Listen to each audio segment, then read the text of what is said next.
Yun və qaz tükü. İllərdir yataq dəstlərinin hazırlanmasında ən çox istifadə olunan təbii materiallardır. Yastıq, yorğan və döşəklərin istehsalında bu xammala tələbat hələ də qalmaqdadır. Biz məhsulları hamısını kiri qəbul edirik. Yəni kiri qəbul edəndən sonra da özümüz istehsal edirik, yoğuruq, təmizləyirik, bazara çıxardırıq, satışa çıxardırıq. Yəni o da bizə biraz zülümlü başa gəlsə də məhsulumuz satılır, pis deyil.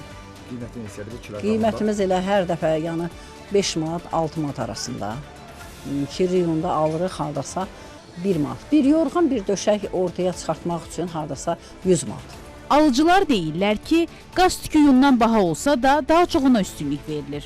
Təbii yundan, qaz tükündən istifadə olunur. Yorğan, döşək, balış, mütəkkə, yastıq düzəldilir. Kirli yun 1-2 manat civarında, təmiz yun 5-6 manat civarında. Qaz tükü 10 manat civarında. Varsa 60 manata, 50 manata, 55 manat, 60 manat civarında çıxır. Qaz tükü indi bir qədər ondan fərqlidir. Kilosu 10 manatdır. Oradan da o 150-200 manat. Qaz tükünün hal-hazırda qiymətini bir maraqlandım. 10 manat civarındadır belə. Yun 2 variantda təqdim olunur. Çirkli halda, bir də təmiz halda. Çirkli hal 1 manat, 1 manat 50 qəpik, təmiz halda 5-6 manat civarındadır. Təxmin 50-60 manat tutur da belə. Yun da ki, yenə həmçinin o qədər. Şəkidən olan satıcılar deyirlər ki, bu məhsullara tələbat əvvəlki illərlə müqayisədə xeyli azalıb. Yunlar 4 manatdan arası 4 manat 50 qəpə, 5 manata kimi. Baxır yunun elə bir şey, keyfiyyətinə. Məsələn, yorğan üçün olan ayrıdır, döşək üçün olan ayrıdır. Elə yun var ki, məsələn 6 manata kimi qalxır. Gündəlik 5 kilo, 10 kilo satırsa, indi həftədə bir 3 kilo, 5 kilo ya satırıq ya yox. Qaz tükü bizdə az istifadə olunur. Yuna baxıram, qızım köçəsidir. Gəlmişəm yuna, münasib qiymətdir. 5 manata. İsmayılda isə vəziyyət bir qədər fərqlidir. Satıcılar deyirlər ki, kəskin endirim etsələr belə yun alan demək olar ki, yoxdur.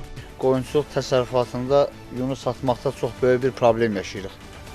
Əsasən də əlhətta sintetik materiallara, məhsullara üstünlük verilir deyənə il-ildən demək olar ki, yun alıcısı tamamilə ən aşağı səviyyəyə düşür. 1 manat, 1 manat 20 qəpik, 1 manat 30 qəpik.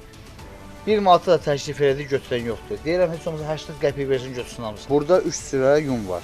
Qara yun, ağ yun, bir də qəhvəyi yun, şabalıdır. Dədə-baba, belə deyək, qaydası ilə qoyun yunundan döşəklərdir, bir də balışları da belə deyək də qaz tükündən. Dədə-baba, həm də sağlamlıqdır o. Amma indiki sintetik, hamısı sintetik verir, orada sağlamlığa ziyandır da, belə deyək. Ucuz da başa gəlir. Qoyun yunundan belə ucuz başa gəlir. Hazırlanması neçəyə başa gəlib sizə yorğan döşəyi? Balışlar 10-15, 20-30 manatda yorğan döşəkdə. Dədə-baba qoyun tükündən istifadə eləmişik. Həmişə gəlinlərə cehizli qoyun yunundan vermişik. Bazarda sintetik məhsulların geniş yayılmasına və üstünlüyün onlara artmasına baxmayaraq, qoyun yunu və qaz tükündən hazırlanan yataq ləvazimatlarına maraq tamamilə itməyib. Mütəxəssislər də təsdiqləyirlər ki, təbii materiallar havanı daha yaxşı keçirdiyi, bədən temperaturunu tənzimlədiyi və rahat yuxuya kömək etdiyi üçün sağlam seçim hesab olunur. İlhamə Kələyeva, Asiman Səlimov, Rəhman Həkimzadə, Rafiq Əsənov, Xəbər Ertəsi.